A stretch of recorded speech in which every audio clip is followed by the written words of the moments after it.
I'm trying to be better about making sure I record all my May wrap-ups and really keep note of everything I'm reading, everything I'm not finishing, and all that jazz. So my goal for every month is 10 books, and due to a move and a lot of just like life stuff happening, I did fall behind for a few months. So all summer I'm going to be playing catch up.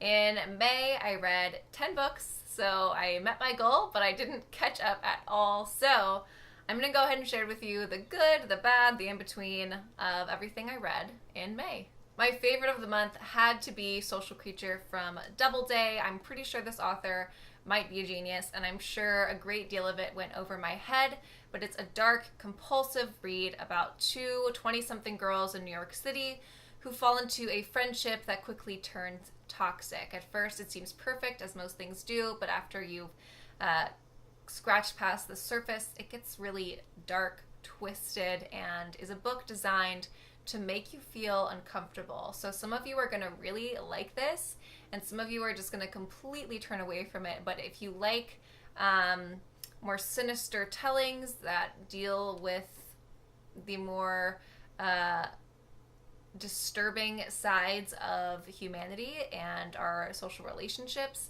then this might be a really fascinating read for you. I'm not going to forget it anytime soon, and it might be a book I reread many times over the years. My second favorite book of the month was The Cactus, and completely the opposite of Social Creature, in that it's a light, happy, heartfelt contemporary read with the most curmudgeon-y yet the most charming character you could ask for. She's a sort of character that is so cranky that you can't help but love her at the same time. So she's dealing with the legal fallout from her mother's death, a brother who refuses to act her age, and she's a self-proclaimed control freak. Suddenly she finds out that she, at close to 50 years of age, is pregnant, and that really throws her whole life through a loop. And what's so charming about this book is, of course, the transformation that she goes through as a person as she takes things back under control, but with a new perspective and with some beautiful new friendships and maybe even a little bit of love. So, very cute book, really great for summer, gorgeous cover, just fun, lighthearted read that's going to make you feel good. It's reminiscent of something like Happy, which is a book that I read last year, which is just lighthearted, contemporary fun. Sometimes that's just what you need.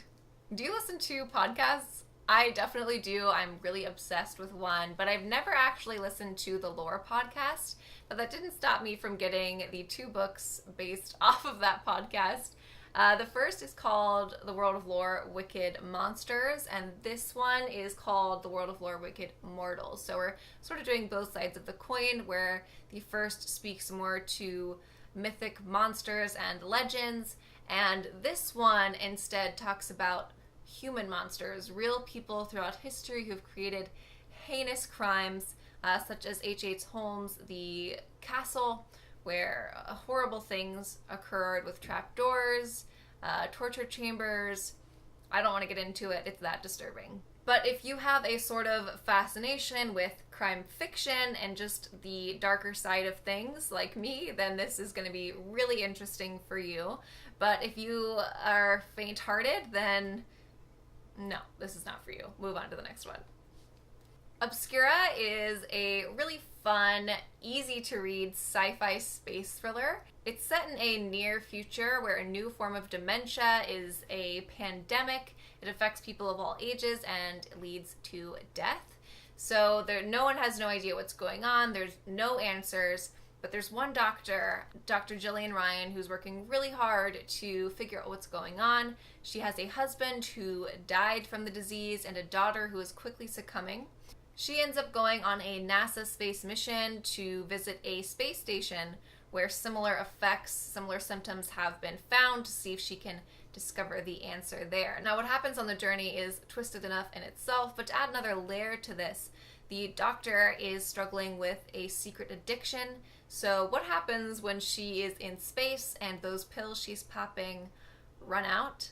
Is there someone else on her solitary journey, or is it just the paranoia creeping in? It's one of those questions that ask what's going on the entirety of the novel, and it's just really fun for people who enjoy that sort of thriller.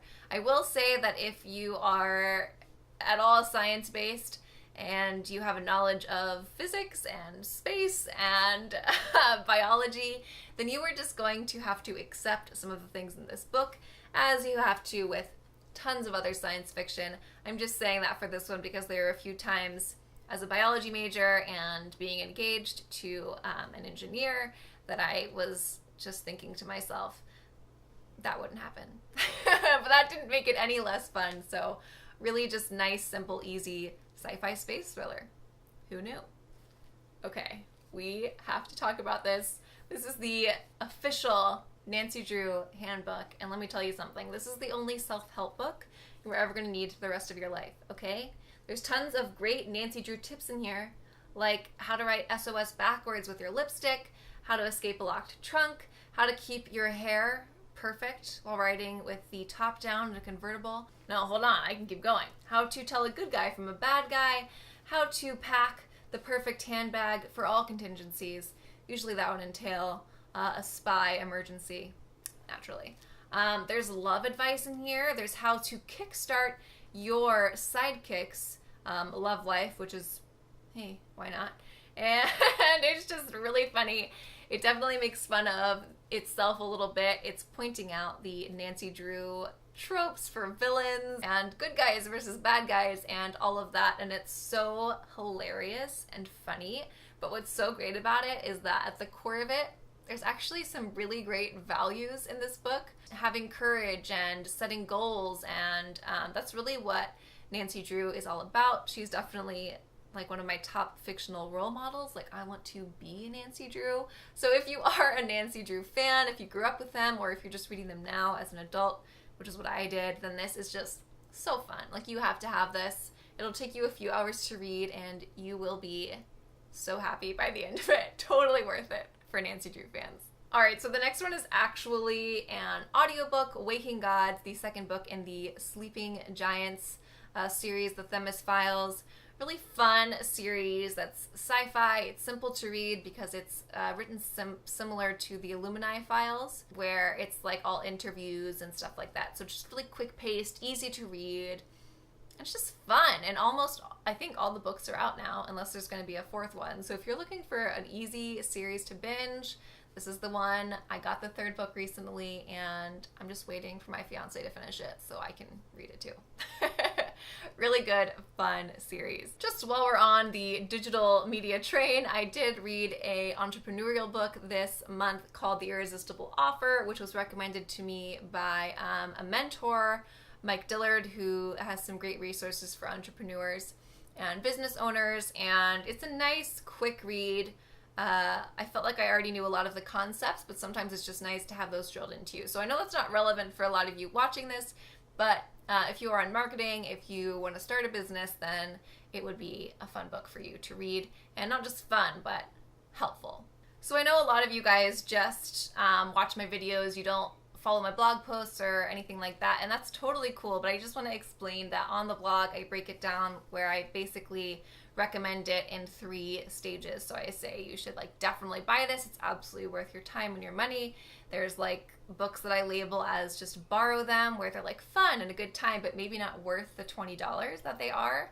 And then I have a section that I call skip it, where it's kind of like I read this on your behalf so that you don't have to. And that's kind of the section we're getting into now. So it's probably going to get a little negative in a minute. So we have to talk about this book, which let me down. It's Our Kind of Cruelty. So I kind of want to explain why I didn't like this without going into the full review. But basically, the writing is really approachable, and at times it's gorgeous. However, the storyline itself is really derivative of other great works, and it just doesn't have the same bite. It's a thriller. It's about one man's obsession turned dangerous, and how it's labeled as, this is a love story. It's Mike's love story. So it's like a very one-sided, like obsessive man storyline, and how that affects a woman. So I didn't feel like it had the same depth that other works in the genre have. So it was a big disappointment for me, who like really loves reading books in this genre.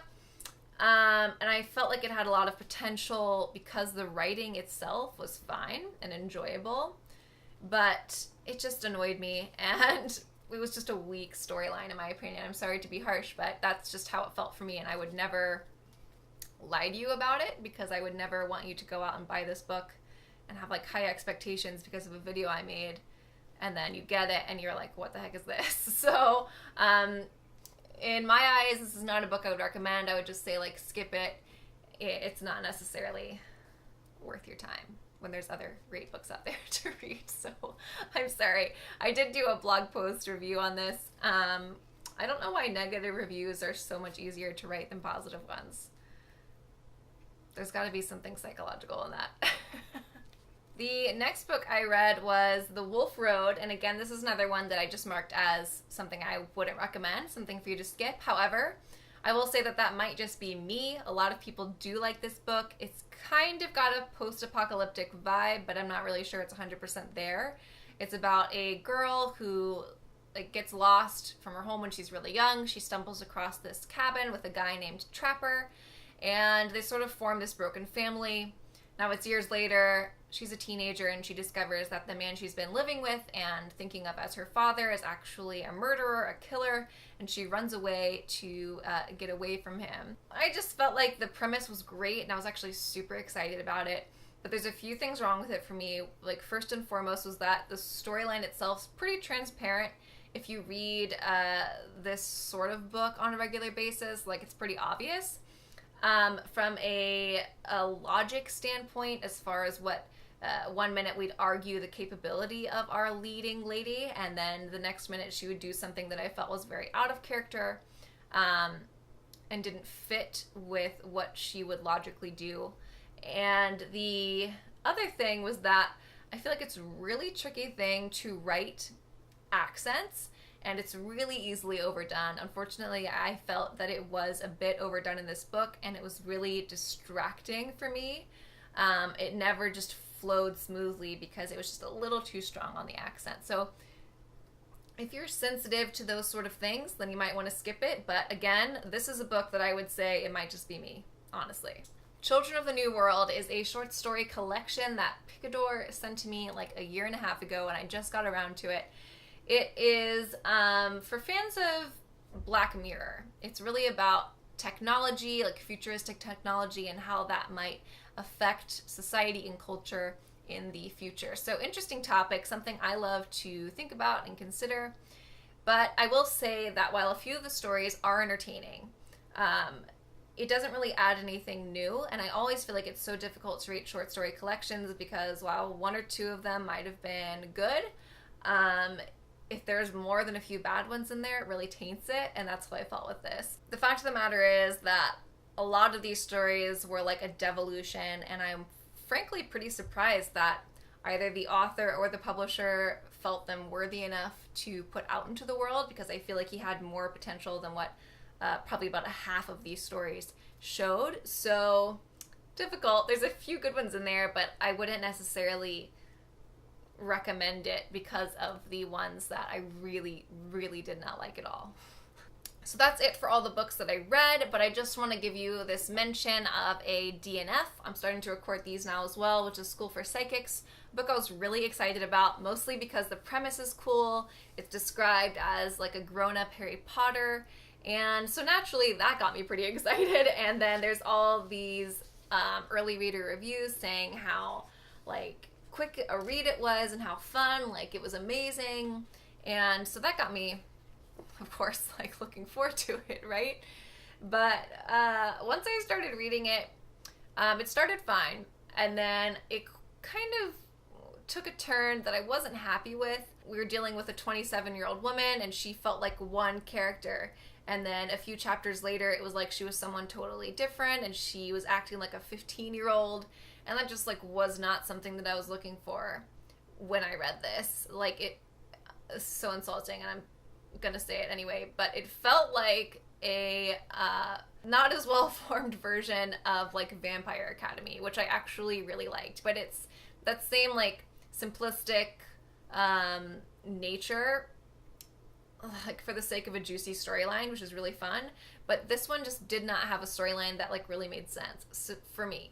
I just stopped reading it because I didn't want to, like, I feel like you get to a certain place in a book sometimes when you read as much as we book people do, where you kind of know that you're not going to like it. And I knew it was going to be a 2-star read for me, like at 90 pages in, and I didn't want to struggle through the rest of it. So I DNF'd it. It's kind of a bummer to do that. Do you DNF books, by the way? I'd love to know. But yeah, so that's it for this one. Kind of bummed about it. So that's it. That is my May wrap-up. Crushed it. Glad to have read a lot of those. I really loved Social Creature, The Cactus. Those are books that you should definitely absolutely check out for like really great summer reads. And if you want the listing of these, I will link to my blog post where I kind of go into a little bit more detail. Still really quick snippets, but it just helps to have it all laid out as far as what I recommend and don't recommend. So I'll leave that in the description box. But other than that, that's it, you guys. Wish me luck for June because I need to catch up. So if you liked this video, you're gonna like the next one. So go ahead, hit that subscribe button, give this video a big thumbs up if you liked it, and hey, leave me a comment below because I love talking to you guys. Let me know if you've read any of these, if there was a book that you really loved recently or that you hated recently. We can talk about it all. Thanks for watching, guys, and I'll catch up with you in the comments.